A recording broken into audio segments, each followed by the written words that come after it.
বিশ্বনবী কাঁদতে কাঁদতে মাথা তুলবেন, বলবেন আল্লাহ, দুনিয়াতে সব নবীরা স্পেশাল দোয়া করেছে, আমি করি নাই, এবার আমি আমার স্পেশাল দোয়াটা করতে চাই, আপনি কবুল করবেন কিনা বলেন। আল্লাহ বলবেন, নবী কি আপনার দোয়া বলেন?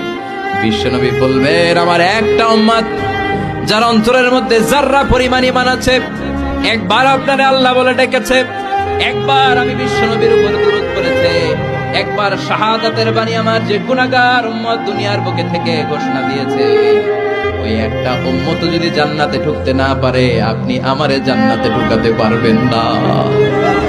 আল্লাহ বলবেন, সাল তুতা, সাল সাল তুতা, ওয়াশফা তুশাফা, শাফাত করেন নবী করেন, যার জন্য দোয়া করবেন আমি কবুল করে নেব। দুনিয়াতে বিশ্বনবী কম কষ্ট সহ্য করে নাই। 3 বছর শিয়াবে আবি তালেবে জেল খেটেছে। কয় বছর? দুর্ভিক্ষের বছরগুলিতে বিশ্বনবীর পেটে দানা পানি ছিল না।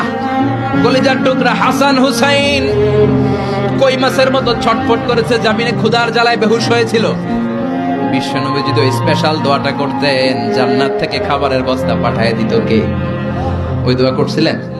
জেলখানায় আল্লাহরে বলছিলেন, আল্লাহ স্পেশাল দোয়া করলাম, জেল থেকে মুক্ত করে দেন, করছিলেন? যুদ্ধের ময়দানে নিজের দাঁত ভেঙেছে, উহুদের ময়দান সাক্ষী, বিশ্বনবীর মুবারক রক্তে উহুদের ময়দান রঞ্জিত হয়েছে। সেদিনও বিশ্বনবী ওই দোয়াটা করে নাই। চিল্লায় বলেন ঠিক কিনা? তায়েফের ময়দানে বিশ্বনবী কয়েকটা জায়গায়, 3 জায়গায় বেহুশ হলেন। বিশ্বনবীর মুবারক দেহ বেয়ে রক্ত ঝরলো। ওই কঠিন বিপদের দিনও বিশ্বনবী এই দোয়াটা করেছেন নাকি? কথা বলেন।